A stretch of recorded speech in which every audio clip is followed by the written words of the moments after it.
ఇప్పుడు పౌర్ణమి వస్తుంది కదా, ఇప్పుడు క్షీర ద్వాదశి అవి ఏకాదశి అయిపోయినాయి, ఏకాదశి ద్వాదశిలు అయిపోయిన తర్వాత ఇక వచ్చేది పౌర్ణమి. పౌర్ణమికి రకరకాల పద్ధతులు ఉంటాయి.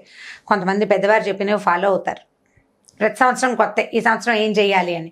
కొంతమంది ఇళ్లల్లో ఉన్నవి ఫాలో అవుతారు. ఇళ్లల్లో ఉన్న పెద్దవాళ్ళ అమ్మమ్మలు, నాయనమ్మలు, అమ్మలు, అత్తగారులు చేస్తుంటే వాళ్ళ వెనకాల పడి చేయటం. పౌర్ణమికి నోములు ఉంటాయి, తోరణ నోములు అంటారు, అదొక రకం.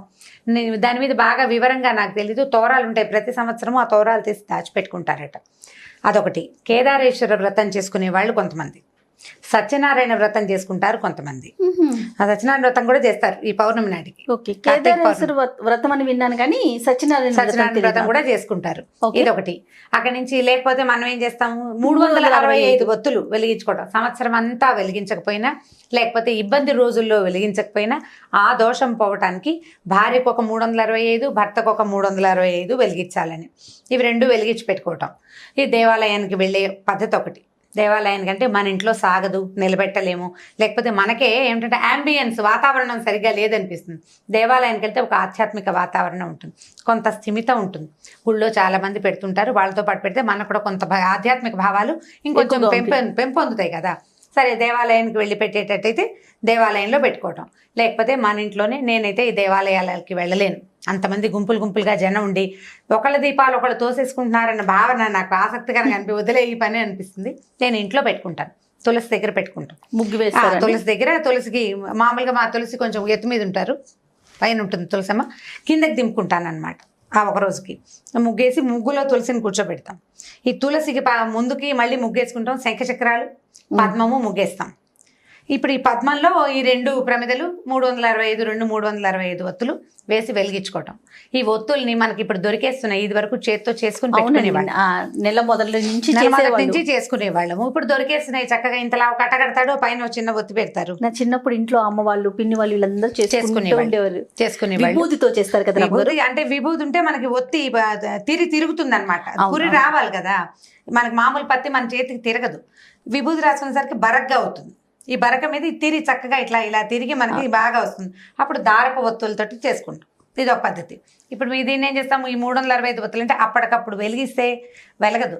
దాన్ని ఏం చేస్తామంటే పొద్దున్నే మనం దేవతార్చన చేసుకునేటప్పుడు పొద్దున్న దీపం పెట్టుకునే అలవాటు ఉన్నవాళ్ళు, లేదా దేవతార్చన పద్ధతులు ఉన్నవాళ్ళు అప్పుడే ఆవునేతిలో కనుక తడిపి ఉంచితే సాయంకాలం దీపం నిలిచి కాలుతుంది. మార్నింగ్ పెట్టేస్తే పొద్దున్న నానబెట్టుకోవాలన్నమాట. నువ్వు సాధారణంగా ఆవు నూనెతోటే చేస్తాం, ఆవు నెత్తి దీపాలే కదా, అసలు కార్తీకం అంతా ఆవు నెయ్యే వాడుకుంటాం కదా. నిలబడి కాలుతుంది అనమాట, అది మధ్య మధ్యలో కొండకి పోకుండా, విరిగిపోకుండా స్థిమితంగా కాలడం కోసం. అంటే దీపం నిలబడి వెలగాలి కదా, పూర్తిగా ఆహుతవ్వాలన్నది ఒక నియమం.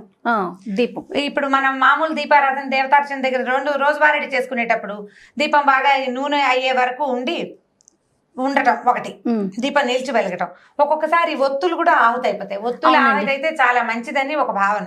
ఒక్కొక్కళ్ళు ఆటభేదాలు ఉంటాయి, ఒక్కొళ్ళు ఒక రకంగా చెప్తారు. ఒత్తి మొత్తం ఆహుతైపోతుంది, అది కూడా బాగానే ఉంటుంది. ఈ 365 ఒత్తులు ఆహుతైతే బాగుంటుందని 2-3 పెద్దవాళ్ళ దగ్గర విన్నాను నేను. ఇదొక విధానం. పల్లెటూళ్ళల్లో అయితే ఏం చేసేవాళ్ళం అంటే ఈ 365 ఒత్తులు వేసేటప్పుడు దీపాలని చెరువులో వదిలిపెడతారు, జ్వాలాతోరణం అంటారు. ఈ జ్వాలాతోరణానికి దేవాలయాల దగ్గర చేస్తారు ఒక విధానం. దేవాలయాల బయట అంటే చిన్న గుళ్ళల్లో చెయ్యరు, ప్రమాదాలకి దారి తీస్తుంది. పెద్ద ప్రాంగణాలు ఉండే దేవాలయాల దగ్గర ముఖద్వారం దగ్గర ఏం చేస్తారంటే గడ్డితో తోరణం ఏర్పరుస్తారు. ఈ సాయంకాల అర్చన అయిన తర్వాత అది వెలిగిస్తారనమాట. ఈ తోరణం ఈ స్వామిని ఊరేగింపుకి తీసుకొస్తారు శివాలయాల్లో నుంచి. ఆయన బయటకు వస్తాడు, ఆ జ్వాలా తోరణం కింద నుంచి స్వామి లోపలికి వెళ్తాడు. ఆయనతో పాటు ఆ తోరణం కింద నుంచి మనం వెళ్తే గనక చాలా గ్రహ పీడలు అవి తొలుగుతాయని ఒక నమ్మకం. గడ్డి తోరణానికి ఏమైనా ప్రత్యేకమైన కథ ఉందా రమ్మగారు? ఇవి తెలియదు, అట్లాగే చెప్తారు జ్వాలా తోరణం అని. కానీ చిన్నప్పున్న దేవాలయాల్లో ఇది పెట్టుకోరు. ఈ జ్వాలా తోరణంతో పాటు శివుడితో పాటు మనం లోపలికి వెళ్తాం. అయ్యవారు లోపలికి వెళ్తాడు, ప్రదక్షిణ చేయిస్తారు, ఆయన బయటకు వస్తాడు, ఊరేగింపుకి వస్తారు.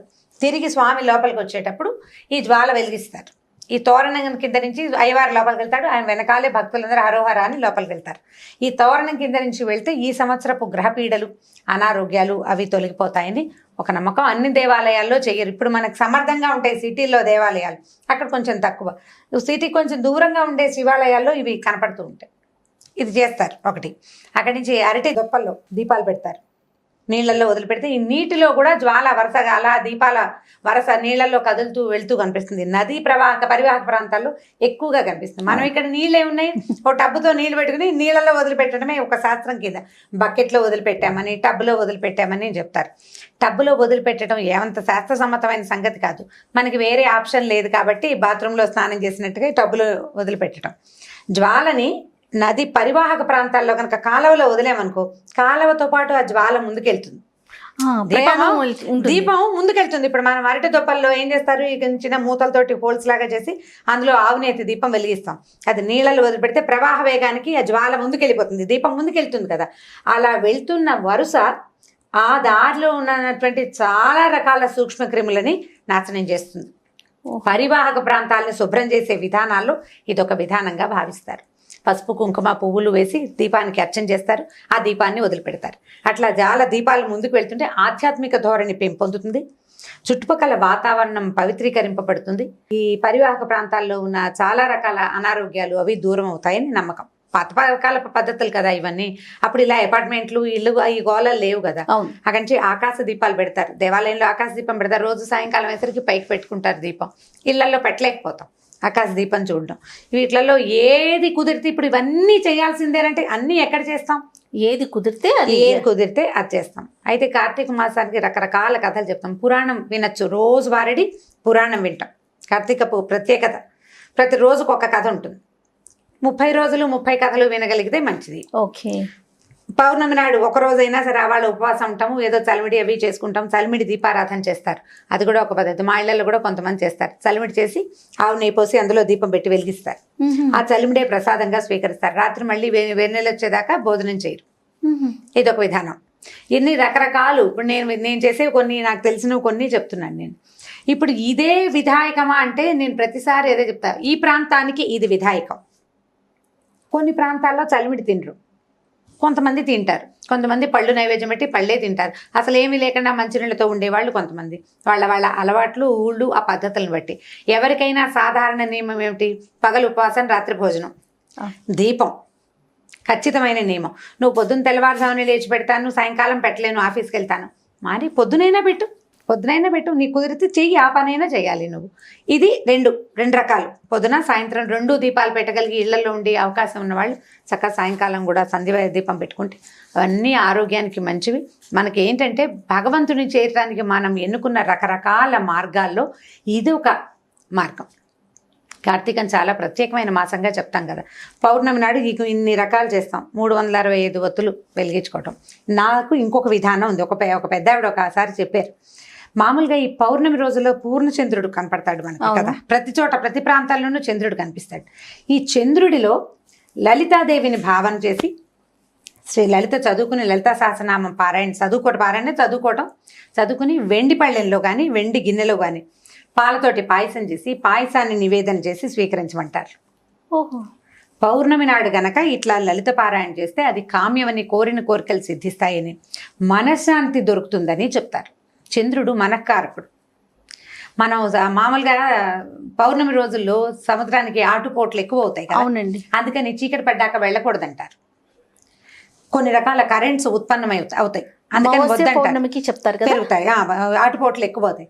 కానీ కార్తీక పౌర్ణమికి ప్రత్యేకంగా ఖచ్చితంగా సముద్ర స్నానం చెప్తారు. కార్తీక పౌర్ణమి స్నానాలు చాలా విశేషం. కార్తీక స్నానాలే విశేషమైన స్నాన విధులు అవి. పౌర్ణమి నాడు ఈ సముద్ర స్నానం చేయడం ఇంకా విశేషమైంది.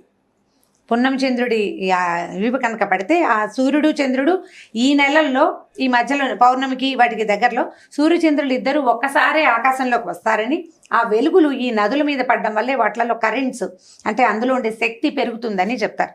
అందుకు ఈ నదీ స్నానాలు అవి నియమబద్ధంగా చేయాలంటారనమాట. కుదిరితే చేస్తాం, కుదరకపోతే ఇప్పుడు నేను చెప్పాను కదా వచ్చే సంవత్సరం చేస్తానని ఒక దండం పెట్టుకుంటాం. కుదిరిన ప్రకారంగా చేసుకుంటూ వెళ్తాం.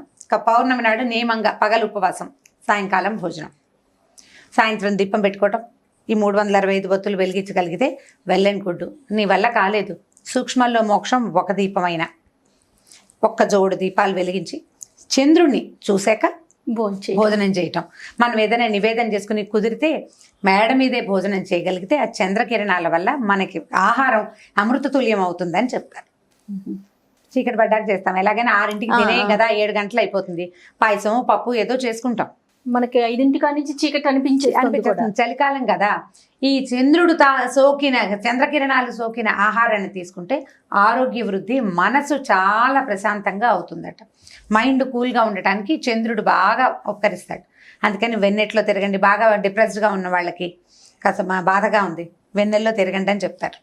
మనశ్శాంతిగా ఉంటుంది. చల్లదనం వల్ల ఒక రకమైన ఆహ్లాదకరమైన వాతావరణం వస్తుంది. ఈ ప్రసాదాన్ని మనం చంద్రుడికి చూపించుకోవచ్చు. అందుకని ఏం చేస్తాం, తులసిని ఆరు బయట పెట్టుకుంటాం కదా. అవును, ఇళ్లలో ఉండదు కదా మనకు తులసి చెట్లు, కొంచెం ఆరు బయట ఉంటాయి. ఇంకా కొంచెం వెన్నెల సోకే చోటు ఉంటే మరీ అదృష్టం. అక్కడే ఏదో చేసిన పదార్థాలు, పాయసం అవి తీసుకెళ్ళి నైవేద్యం చేయటం, మనం తులసికి నివేదన చేయటం ఒకటి, చంద్రుడికి నివేదన పెట్టడం రెండో విధానం. ఈ 2 విధానాల ప్రకారం కార్తీక పౌర్ణమిని ఈజీగా, సింపుల్గా, చక్కగా చేసేసుకోవచ్చు. నేనైతే వీటిలలో దాదాపుగా అన్ని నేను చెప్పిన విషయాలన్నీ నా సొంతవే. ఓకే. 1, 2 మరి ఈ చెరువుల్లో వేటాలు అవి ఈ ఊళ్ళల్లో చేయలేం, మనం చేయలేకపోతాం కదా. ఈ చేయగలిగేవన్నీ చేసుకుందాం. ఎలాగో ఇదంతా హెల్దీ థింగే. ఆవు నెయ్యి తాలూకు కాలిన పొగ ఆరోగ్యదాయకమైంది. అవును. నువ్వుల నూనె పొగ కూడా అలాంటిదే. నువ్వుల నూనె పొగతోటి క్రిములు, సూక్ష్మ క్రిములు నశిస్తాయి. నెయ్యి ఆయుర్వృద్ధి అని చెప్తారు. ఘృతం ఏంటంటే ఆయుష్ను పెంచుదని వేదంలోనే చెప్పబడింది. ఆహారంగా తీసుకుంటే ఎంత వృద్ధో, దాని నుంచి వచ్చే పొగని పీల్చినా కూడా అంత వృద్ధి జరుగుతుంది. ఆయుర్వృద్ధి అనే ఖచ్చితంగా ఈ నెలలో ఇది వాడండి అని చెప్తారు. అన్ని నెలల్లోనూ ఆవు నెయ్యి వాడేయాలి అంటే మనకు కుదరదు. సంవత్సరంలో 1 నెలైనా మీరు ఈ పని చేయండి అంటే చేస్తామని మన పెద్దలు ఈ విధిని మనకు ఏర్పరిచారు. ఆవు నెయ్యి దీపాలు పెట్టండి. వీలయ్యి మీకు బాగా కుదిరి ఇంటి నిండా, వాకిలి నిండా దీపాలు పెట్టుకోగలిగితే మహత్తరంగా ఉంటుంది. అవన్నీ చేయలేకపోయినా 2 దీపాలైనా పెట్టుకుని చక్కగా ఆరోగ్యవంతమైన కార్తీక మాసాన్ని మీ సొంతం చేసుకోండి. ఓకే రమ్మ గారు. ఓకే, నమస్తే. ఈ వీడియో కనుక మీకు నచ్చినట్లయితే లైక్ చేయండి, షేర్ చేయండి. మరిన్ని వీడియోస్ కోసం మా ఛానల్ని సబ్స్క్రైబ్ చేసుకోండి. రోజుకి 1 కోటి మందికి పైగా వ్యూవర్షిప్ను సంపాదించుకున్న సుమన్ టీవీ నెట్వర్క్ ఇప్పుడు సరికొత్త పంతాలో అడుగు వేయబోతోంది. సుమన్ టీవీ నెట్వర్క్ని జిల్లాల వారీగా ప్రారంభించబోతోంది. ఫ్రాంచైజీస్ కోసం ఆసక్తి కలిగిన వారు క్రింది నెంబర్ని సంప్రదించగలరు.